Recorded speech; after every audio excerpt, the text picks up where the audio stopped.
मुख्यमंत्री नीतीश कुमार ने सिवान को 700 करोड़ की योजनाओं की सौगात दी है, जिसमें कि कई योजनाओं का उद्घाटन और शिलान्यास शामिल है। सीएम ने कुल 59 योजनाओं की सौगात दी है। सीएम का मुख्य कार्यक्रम मचकना पंचायत के करहनु गांव में था, जहां पर सीएम ने आंगनबाड़ी केंद्र, हेल्थ एवं वेलनेस सेंटर, खेल ग्राउंड, कस्तूरबा आवासीय विद्यालय का भवन और मनरेगा तालाब सहित कई बड़ी योजनाओं का उद्घाटन किया। साथ ही सीएम ने जीविका दीदियों से भी संवाद किया, बातचीत की और योजनाओं के बारे में जानकारी भी ली। सीएम ने अम्बेडकर भवन में अधिकारियों के साथ समीक्षा की। यहाँ पे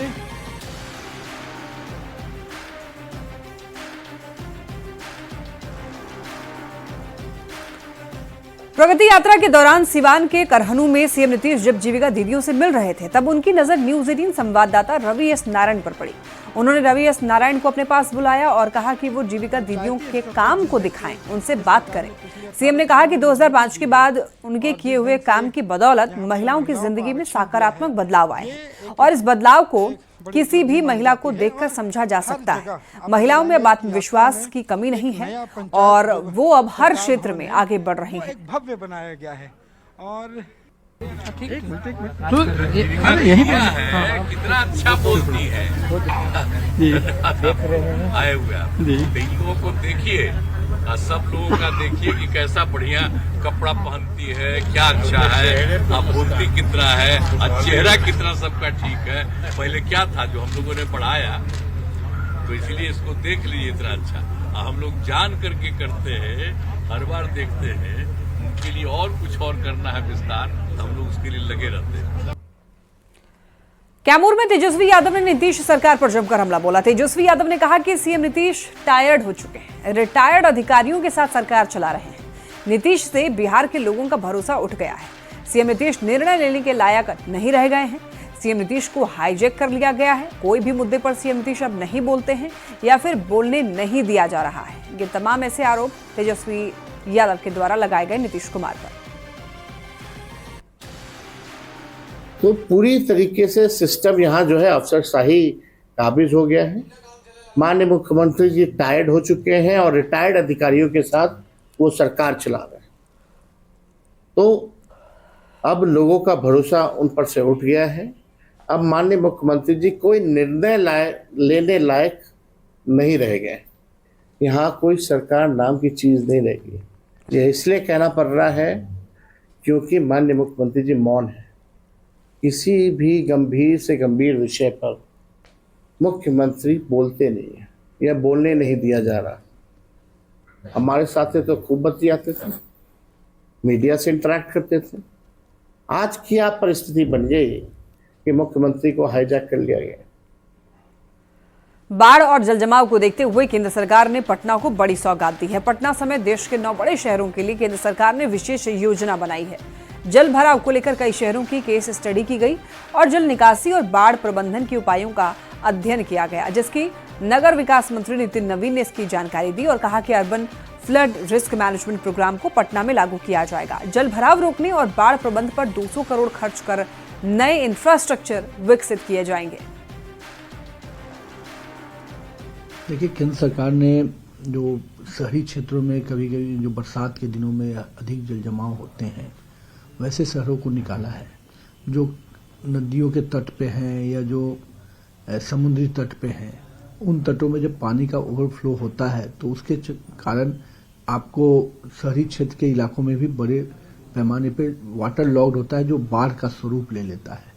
इस पूरे चीज को आकलन करते हुए केंद्र सरकार ने एक प्रबंधन योजना के तहत कई शहरों को चुना है। उसमें पटना 16-17 शहरों का चयन हुआ है देश भर में, उसमें पटना का भी चयन हुआ है। एमएलसी की खाली हुई एक सीट जेडीयू के कोटे में गई है। शेखपुरा के ललन प्रसाद एनडीए के संयुक्त उम्मीदवार होंगे। सुनील सिंह की खाली हुई सीट पर वो उम्मीदवार होंगे। और देखिए, ललन प्रसाद जेडीयू के जमीनी कार्यकर्ता हैं, वो अति पिछड़ा समाज से आते हैं। उम्मीदवार के नाम की घोषणा करते वक्त जेडीयू दफ्तर में एनडीए के तमाम दलों के प्रदेश अध्यक्ष मौजूद रहे। हो रही हृदय से कि हम लोग ने ऐसे कार्यकर्ता को पार्टी ने उम्मीदवार बनाया है जिनका नाम श्री ललन प्रसाद जी हैं और वो शेखपुरा जिला से आते हैं और लंबे समय स्थापना समता पार्टी जो हमारी पार्टी थी, समता पार्टी के स्थापना काल से हमारी पार्टी से जुड़े हुए। दरभंगा से बीजेपी सांसद गोपाल जी ठाकुर ने सीतामढ़ी में मां जानकी की जन्मस्थली पुनौरा धाम मंदिर में माता सीता का दर्शन किया। बीजेपी सांसद ने माता सीता का आशीर्वाद दिया। सांसद ने कहा कि पीएम नरेंद्र मोदी के नेतृत्व वाली एनडीए सरकार में पुनौरा धाम का विकास होगा। माता सीता का भव्य और दिव्य मंदिर बनेगा। स्थान और द्वितीय स्थान है जहां पर संपूर्ण दुनिया के लोग आकर के अपना माथा टेकते हैं और मां जानकी से आशीर्वाद प्राप्त करते हैं। वहां आज अवसर मिला और निश्चित रूप से देश के हमारे यशस्वी प्रधानमंत्री श्री नरेंद्र भाई मोदी जी का मानना है जो पुनौरा धाम सीतामढ़ी मां जानकी स्थान को अयोध्या के तर्ज पर यहाँ जानकी का भी भव्य और दिव्य स्वरूप में मंदिर का निर्माण हो और हमारे माननीय मुख्यमंत्री श्री नीतीश कुमार जी भी इसका शिलान्यास किए हैं। और एक खबर आरा से, जहां पर बीजेपी के जिला कार्यालय में बीजेपी कार्यकर्ता गौतम श्रीवास्तव ने आत्मदाह की कोशिश की है। बता दें आपको, जिले का सांगठनिक चुनाव संपन्न हुआ। ये बड़ी खबर, बीजेपी कार्यालय में आत्मदाह करने की कोशिश। आरा से ये बड़ी खबर मिल रही है। सांगठनिक चुनाव के दौरान अफरा तफरी। बता दें आपको, जिले का सांगठनिक चुनाव संपन्न हुआ, जिसको लेकर कार्यालय में बीजेपी के सभी नेता मौजूद रहे। इसी दौरान कार्यकर्ता ने पेट्रोल डालकर आत्मदाह करने की कोशिश की, जिसकी वजह से थोड़ी देर के लिए चुनाव को रोक दिया गया। बता दें आपको, कार्यकर्ता गौतम श्रीवास्तव ने चुनाव से वंचित करने को लेकर आत्मदाह करने की कोशिश की बात कही है। चुनाव पर्यवेक्षक के रूप में बिहार सरकार के श्रम संसाधन मंत्री संतोष कुमार सिंह मौजूद थे और उनके देखरेख में ये चुनाव चल रहा था। तो ये बड़ी खबर मिल रही है, जहां पर बीजेपी के कार्यकर्ता ने आत्महत्या करने की कोशिश की है। पेट्रोल छिड़क करके आत्मदाह करने की बात सामने आई।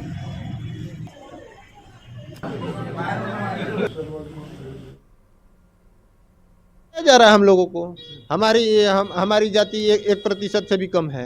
ना हम यहाँ लोकसभा चुनाव लड़ सकते हैं हमारी जाति के, ना यहाँ हमारे विधानसभा लड़ सकते हैं, ना हम विधान पार्षद बन सकते हैं, ना मेयर के लिए बन सकते हैं। तो एक जिला अध्यक्ष भी हम नहीं बन सकते हैं हमारी जाति के लोग। कोई उपाय नहीं था आपके पास? कोई उपाय नहीं था। पिछली बार भी हमारे साथ इसी तरह हुआ। हमारी जाति से किसी से नहीं पूछा गया और हमारी जाति की एक महिला जिनका कि पुराना बैकग्राउंड रहा है माले का, उनको उठाकर सीधे जिला मंत्री बनाया गया, जो कि जिला मंत्री बनने के लिए भी हमारे यहाँ का नियम है कि 2 बार का सक्रिय सदस्य होना चाहिए। तो आप चुप होकर क्या कर रहे थे? हम वहाँ आज ही जा गए, हम आ गया, हम अपने ऊपर पेट्रोल डाले। क्यों? हम आत्मदाह करना चाह रहे हैं। हम जो संगठन के लिए हम जी जान लगा के सब कुछ किए, आज तक हम सरकारी नौकरी के लिए भी हम ट्राई करते रह गए, मगर उस तरह से नहीं किए। नहीं, ऐसा कुछ है, कौन कह दिया कि आत्मदाह कर लिया? ऐसा कुछ नहीं है। देखिए, भारतीय जनता पार्टी एक अनुशासनिक पार्टी है। इसमें कोई कार्यकर्ता नाराज होता ही नहीं है, अपना अधिकार रखता है। सबकी चाह होती है कि हम भी एक बड़े पद पे चले जाएं, होना भी चाहिए, सबको होना चाहिए। उसी में वो कह रहा था, कहीं ऐसा विषय नहीं था कि वो आत्महत्या कर रहा, आत्मदाह के लिए किया था। और ज्यादा जानकारी के लिए न्यूज 18 संवाददाता चंदन हमारे साथ जुड़ रहे हैं। चंदन, देखिए, एक बीजेपी के कार्यकर्ता जो कि खुदकुशी करना चाह रहे थे, पूरी जानकारी दीजिए।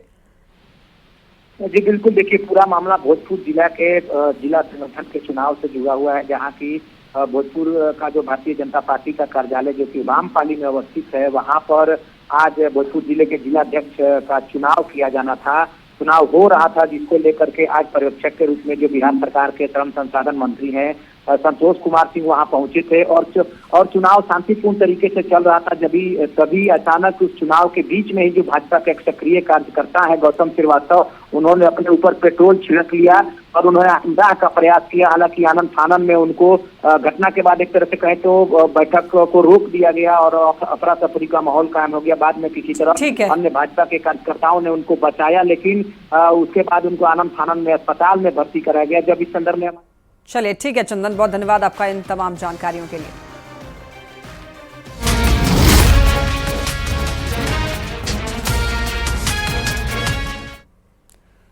और अब बात कर लेते हैं लॉ एंड ऑर्डर की। देखिए, बढ़ते हुए साइबर अपराध ने पुलिस अधिकारियों की चिंता बढ़ा दी है। ईओयू ने अपने अब तक के अनुसंधान के दौरान बिहार की राजधानी पटना, नालंदा, शेखपुरा, नवादा और जमुई को साइबर अपराध के मामले में हॉटस्पॉट के रूप में चुना है।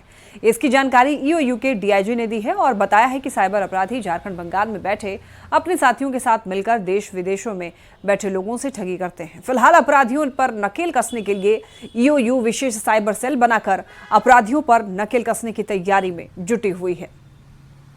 स्पॉट से ये राष्ट्रीय स्तर पर इन जिलों को आइडेंटिफाई किया जाता है। वर्तमान में बिहार में 5 जिले, शेखपुरा, नवादा, नालंदा, पटना और जमुई, इन 5 जिलों को साइबर हॉटस्पॉट्स जो के रूप में इनको चिन्हित किया गया है। जो भी मैंने आपको बताया ऑपरेशन साइबर प्रहार, ये प्रतिबिंब पोर्टल इसी साल शुरू हुआ था। पिछले साल ये पायलट बेसिस पे हुआ था। तो प्रतिबिंब पोर्टल पे जितने भी खास करके इन जिलों में जो नंबर्स एक्टिव हैं, इन जिलों से जो भी रिपोर्ट्स आ रही हैं, वो राज्य भर से या फिर जो जिनके जो इन जिलों से सिम कार्ड्स वगैरह जो निर्गत हुए, उनका हम लोग विश्लेषण करते हैं।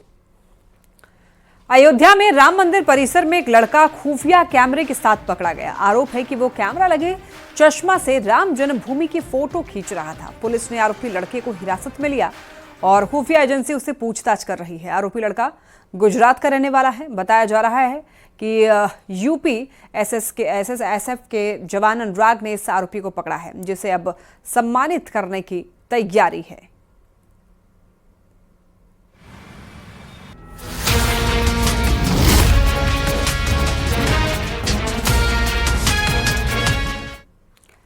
चलिए बात करेंगे देश विदेश की। दिल्ली में देखिए, विधानसभा चुनाव की तारीखों का ऐलान हो चुका है। चुनाव सिंगल फेज में ही 5 फरवरी को होगा और रिजल्ट 8 फरवरी को आएगा। मुख्य चुनाव आयुक्त राजीव कुमार ने यह बताया है कि देश की राजधानी में 1.5 करोड़ वोटरों के लिए 33,000 बूथ बनाए गए हैं और 83.49 लाख पुरुष हैं, 79 लाख महिला वोटर्स हैं। वहीं आपको बता दें कि 2.08 लाख नए वोटर्स हैं। 830 वोटर 100 साल की उम्र से ज्यादा है।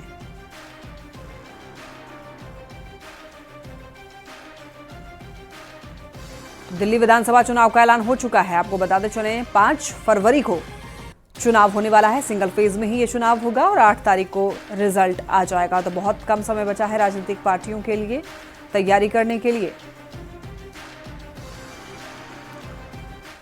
और देखिए, दिल्ली से एक बड़ी खबर मिल रही है, जहां पर पूर्व राष्ट्रपति का समाधि स्थल बनेगा। जी हां, प्रणब मुखर्जी का समाधि स्थल बनाया जाएगा। मोदी सरकार समाधि स्थल बनाएगी।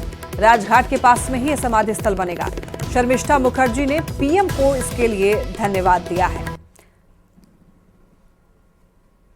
तो देखिए, आपको बताते चलें, अब ये बात सामने आ रही है कि पूर्व राष्ट्रपति का समाधि स्थल बनने जा रहा है। प्रणब मुखर्जी का समाधि स्थल बनाया जाएगा। मोदी सरकार इसे बनाएगी और आपको बताते चले कि राजघाट के पास में ही इनका समाधि स्थल बनेगा। और शर्मिष्ठा मुखर्जी ने पीएम को इस बात के लिए धन्यवाद भी दिया है। दिल्ली एनसीआर समेत पूरे उत्तर भारत में भूकंप के तेज झटके महसूस किए गए। यूपी, एमपी और बिहार में भी इसके झटके महसूस हुए। सुबह लगभग 6:30 बजे के करीब 6:35 पर भूकंप आया, जिसके बाद लोग डर से घर से बाहर निकल आए। बताया जा रहा है कि भूकंप का केंद्र नेपाल और तिब्बत सीमा के पास नेपाल के लोबुचे में था। भूकंप में 50 से ज्यादा लोगों के मारे जाने की भी खबर मिल रही है और समय बढ़ने के साथ ही ये मृतकों की संख्या भी बढ़ती जा रही है। देखिए, तिब्बत के शिजांग शहर में 6.8 तीव्रता का भूकंप आया, जिसमें भारी तबाही हुई। यहाँ पर सबसे ज्यादा लोगों की जान चली गई और ये नए साल की शुरुआत में तीसरी बार है जब नेपाल भूकंप का केंद्र बना है। इससे पहले 2 और 3 जनवरी को झटके महसूस हुए और 60 से ज्यादा लोग घायल बताए जा रहे हैं। ब्रश कर रहे थे कुर्सी पर, अचानक कुर्सी हिलने लगा तो हमको लगा जब भूकंप आ गया। देखे तो पंखा सभी हिला था। हल्ला करके बाहर निकले, सभी लोग देखे थे, अगल बगल के लोग भी रोड पर आ गए।